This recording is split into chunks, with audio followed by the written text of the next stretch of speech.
विमल पोलो जुबा केसरी, हर पल मनाओ केसरी त्योहार। दरअसल ये जो जाति, जैसे ही ब्राह्मणों की सभा हो गई, 40 विधायकों का जुटान हो गया। भाई जाति नहीं चाहती भारतीय जनता पार्टी की जाति इस तरीके से विजिबल तौर पर नजर आए। जातियां करेंगे, हम जाति की सियासत जरूर करेंगे, लेकिन हिंदुत्व का एक गुच्छा भी लेकर चलेंगे।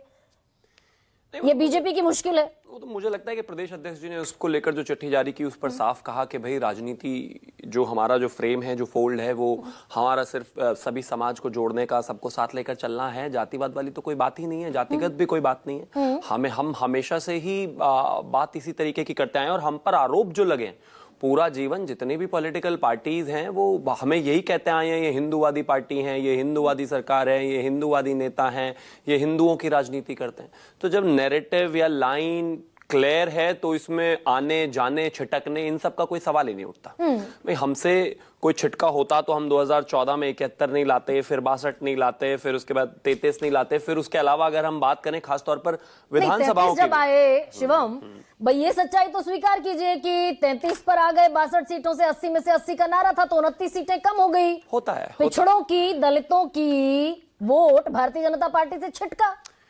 न्यूज़ 24 टीआरपी में हर बार नंबर बनाता है क्या? या फिर नंबर 3 या 5 भी आता है तो क्या उसको हमेशा जीवन भर retain not a political party ना, न्यूज़ पॉलिटिकल पार्टी का मतलब नहीं है, लेकिन हर आदमी अपने तरीके से अपना काम कर रहा है, उसको जनता इवैल्यूएट करती है, इवैल्यूएट करके एक नतीजा देता है। अब इसका ये मतलब नहीं हो सकता कि आपने ये गलत किया या ये सही किया। मैं ऐसा मानता हूं कि कभी कभार क्या होता है कि जब आप जनता के बीच में होते हो और आपके सामने ओपोनेंट भी होते हैं तो उनका एक झूठा नैरेटिव चल जाता है या कोई वजह रहता है, लेकिन इसका ये मतलब हो कि दरअसल उसके पीछे एक जमीन थी, ये झूठा नैरेटिव था या इसके पीछे आरक्षण के बिल्कुल नैरेटिव, आरक्षण के नैरेटिव के पीछे एक जमीन थी कि भाई 69,000 शिक्षकों की भर्ती में कहां तो मिलना था 21%, कहां मिला 16, कहां 27% मिलना था, 3% आरक्षण मिला। बिल्कुल नहीं था। मैं तो हमेशा कहता हूं कि बिल्कुल नहीं था। अगर कुछ था तो सिर्फ इतना कि हाँ एक झूठा नैरेटिव गढ़ने की कोशिश करी, ये तो इलाहाबाद हाईकोर्ट ने कहा कहीं ना कहीं नैरेटिव कहां हो गया। इस हिसाब से अगर देखा जाए तो 2013 में इन पर आरोप लगे, 2013 में भर्तियां कैंसिल हुई, भर्तियां कैंसिल होने के बाद इन पर आरोप लगा, लखनऊ के अलावा मुजफ्फरनगर के अलावा कानपुर तमाम जगह भर्तियां रद्द हुई।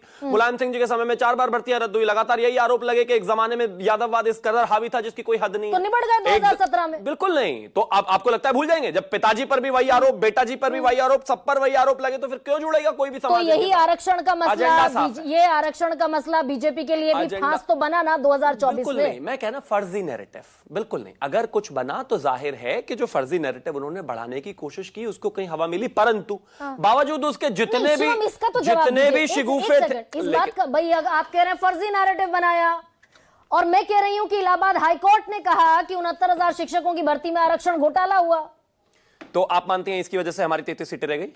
मैं मानता हूं कि फर्जी नैरेटिव जो संविधान बदलने को लेकर जो इस देश के बीच में, जनता के बीच में जाया गया, उत्तर प्रदेश में कहीं ना कहीं उस गलत धारणा का समय रहते अगर चीजें बेहतर होती तो वो बस सिर्फ एक बदलाव हो सकता था। अदरवाइज इसके अलावा और कोई इसको किसी और तरीके से रंग देना चाहता है बिल्कुल संभव नहीं। तो फिर आपके पिछड़ों के, अगर ये गलत नैरेटिव, मैं मान भी लूं आपकी बात शिवम भाई, आपके पिछड़ों के नेता जो जा रहे थे जनता के बीच, अनुप्रिया पटेल 2 में से 1 सीट हार गई, अपनी सीट भी बामुश्किल जीती, संजय निषाद के बेटे चुनाव हार गए, ओम प्रकाश राजभर का बेटा चुनाव हार गया, सारे पिछड़ों के नेता तो आपके चुनाव हार गए। मैं वही तो कह रहा हूं कि कभी कभी फर्जी नैरेटिव भी चीजों को नुकसान पहुंचाता है और उसी का एक आधार रहा, उसके अलावा कुछ भी नहीं। मैंने कहा ना, आप क्या अपनी कोई एक पोजीशन किसी भी एक प्रोग्राम की, किसी भी एक चैनल की रिटेन रख पाते हैं? संभव नहीं है भाई। राजनीति में 2014 जीते शानदार तरीके से, उसके बाद 19 जीते, उसके बाद 24 जीते, 17 जीते, 22 जीते और तमाम हंगामे और तमाम अखिलेश जी का ये नैरेटिव काम कर गया, राहुल जी का वो नैरेटिव काम कर गया, उसके बाद भी हम ही सरकार में और बड़ी सम्मानजनक सरकारों में है और केंद्र के बाद राज्यों में जितने चुनाव हुए लैंडस्लाइड विक्ट्री लेकर, तो जाहिर है जनता का विश्वास हमारे ऊपर ही है। जो बाकियों को बार बार कहा जा रहा नहीं, थोड़ा ऐसे हो जाता तो वैसे होगा, कुछ नहीं हुआ। नहीं, जाति की बात होनी चाहिए या नहीं होनी चाहिए? मैं आरक्षण की बात होनी चाहिए कि नहीं होनी? बिल्कुल होनी चाहिए, लेकिन भारतीय जनता पार्टी का एजेंडा और विजन और मिशन बिल्कुल साफ है। हम सबको साथ लेकर चलने वाली बात करते हैं, उसी आधार पर पार्टी बढ़ी है, उसी आधार पर जो है भारतीय जनता पार्टी आज यहां पर है। तो मैं मानता हूं उसी को लेकर आगे बढ़ा जाना चाहिए, इसमें कोई इफन बट वाली बात ही नहीं है। नहीं, जाति की बात ओम प्रकाश राजभर कह रहे हैं, भाई आप कहते हैं बंटेंगे तो कटेंगे। बिल्कुल, तो इसमें क्या दो है? आप तो आपको योगी क्या लगता है कि आदित्यनाथ बटेंगे तो कहते हैं, कटेंगे नहीं? बटेंगे तो एक रहेंगे कटेंगे। तो सेफ रहेंगे, जाहिर है। ओम ये तो घर प्रकाश में खानदान राजभर में और बच्चों में संजय- सिखाया जाता है। हाँ, हम अपने ठीक घर के है। बच्चों को सिखाते हैं, बेटा एक रहोगे तो सेफ हाँ, और रहोगे, ओम अलग अलग प्रकाश- रहोगे तो पड़ोसी से नुकसान खाओगे, ठीक नहीं है, होने और देना है। आपके सहयोगी ओम प्रकाश राजभर और संजय निषाद कहते हैं कि जिनका उत्पीड़न हुआ इतने बरसों तक वो अपनी आवाज ना उठाएं। हाँ, लेकिन बावजूद उसके एक रह के भी सेफ रह सकते हैं, इसमें कहीं कोई दो राय नहीं। आवाज उठानी चाहिए, इसमें कौन मना कर रहा है? हाँ। लेकिन इसके साथ साथ इकट्ठा रहना, मेरे नहीं, साथ कोई आपने तो- परेशानी आपने हुई तो है, मैं उसके जातियों लिए की- सवाल उठाऊंगा, लेकिन इसका यह मतलब नहीं है कि मुझे उसके लिए अपने भाइयों से, मित्रों से, साथियों से अलग हो जाना है या एक तरफा एक लाइन लेकर चलनी है। सब साथी में है। भाई, आपने राजभर तो जी भी हमारे साथ आपने है, तो जाति निषाद आधारित जी भी हमारे रैलियों पर साथ में, रोक सब लगा दी साथी में उत्तर है। प्रदेश तभी तो में। साथ में है, क्योंकि एक रहेंगे तो सेफ रहेंगे, हम सब बेहतर रहेंगे। एग्जैक्टली, बिल्कुल। संजय निषाद कह रहे हैं हम आवाज ना उठाएं क्योंकि आपने जाति आधारित रैलियों पर तो रोक लगा दी उत्तर मैं प्रदेश में। एक चीज कहता हूं, बहुत साफ है कि आवाज उठानी चाहिए, सब आवाज उठाते हैं, लेकिन बावजूद उसके वो हमारे साथ हैं, हम उनके साथ हैं। इसका मतलब एक हैं तो सेफ हैं, इस नारे को वो भी समर्थन साथ करते हैं। कहां है? संजय अरे, निषाद कमाल तो बात कह रहे हैं है। अगर आरक्षण अरे वो ना हमारे मिला, गठबंधन का हिस्सा नहीं है क्या? Exactly, अरे फिर भारतीय खत्म हो संजय जाती है निषाद जब कह रहे हैं गठबंधन अगर- का हिस्सा ना होते और अगर वो हमसे इत्तेफाक न रखते तो दूसरी तरफ होते ना। भाई वो लेकिन कह उसके रहे हैं साथ कि साथ अगर अपना विषय भी आरक्षण उठाएंगे नहीं वो। मिला, भाई, हम इतने लंबे समय से मांग रहे हैं तो 100 सीटों पर हम अलग चुनाव मैं लड़ेंगे। कहता हूं ना, उनकी हमारे से 10 तरह की बातें, 10 तरह की मांग, 10 तरह का विचार विमर्श हो सकता है, लेकिन है वो हमारे साथ ही। अगर दूसरों की विचारधारा से प्रभावित होते तो उनके साथ होते, उनके साथ नहीं है यानी कि उनसे इत्तेफाक नहीं रखते, यानी कि हमसे रखते हैं, इसीलिए हमारे साथ है। हाँ, उनके जो भी विचार हैं या जो भी चीजें हैं या फिर आरएलडी की जो भी चीजें हैं या फिर किसी की भी जो भी चीजें, उनको बैठकर विमर्श किया जाएगा, चीजों को आगे लेकर बढ़ा जाएगा, लेकिन एक है तो सेफ है, ये वो भी जानते हैं और हम भी जानते हैं और सब जानते हैं। वो कह रहे हैं 100 सीटों पर हम अलग चुनाव लड़ेंगे अगर बीजेपी ने हमारी आरक्षण की मांग स्वीकार नहीं की। 8 साल हो गए हमको आंदोलन करते करते। हाँ, तो ये उनको कहने का अधिकार है भाई, वो कह सकते हैं। वो अपनी एक राजनीतिक पार्टी चलाते हैं, वो गठबंधन का हिस्सा है, लेकिन वो अपनी बात हमेशा रख यानी सकते हैं, क्यों ना रखें? वो ये भी तो कहते दिखे कि 24 में इसलिए बुरा हाल हो गया क्योंकि आरक्षण नहीं मिला लोगों को। आधार है हर किसी का। अब शुरुआत में संजय आपने जो निषाद कह रहे कार्यक्रम हैं, आपके शुरुआत में साथ आपने नहीं शुरुआत में आपने जो कार्यक्रम शुरू किया उसमें कहा आपने कि भारतीय जनता पार्टी इस बात से डर गई कि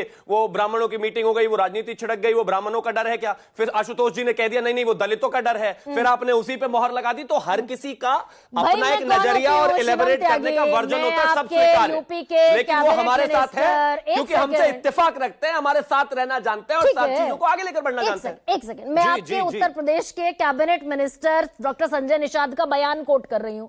उन्होंने, आप कह रहे हैं कोई नुकसान नहीं हुआ, झूठा नैरेटिव फैलाया विपक्ष ने। डॉक्टर संजय निषाद कह रहे हैं कि आरक्षण खा गई बीजेपी, इसका नुकसान होते दिखा 2024 में, और अगर ऐसा ही हाल रहा तो 27 में भी नुकसान होगा। उनका अपना मत हो सकता है भाई, वो शिवम त्यागी से 100% या फिर भारतीय जनता पार्टी से 100%, मेरी जितने भी गठबंधन की पार्टियां हैं अगर इत्तेफाक रखती तो वो हमारी पार्टी ही होते, लेकिन पार्टी नहीं है, हमारे एनडीए गठबंधन का हिस्सा है, तो उनका अपना एक विचार हो सकता है और वो स्वतंत्रता उनको मिलती है और वो इस बात को कहकर लगातार जो है उस फोल्ड में रख सकते हैं। मैं मानता हूं कि वो एक चीज को जिस तरीके से बोलते हैं उनको पूरा अधिकार है। अच्छा, कल हो सकता है अधिकार है। कोई बात कहने लगे, लेकिन इसका अधिकार है उनको।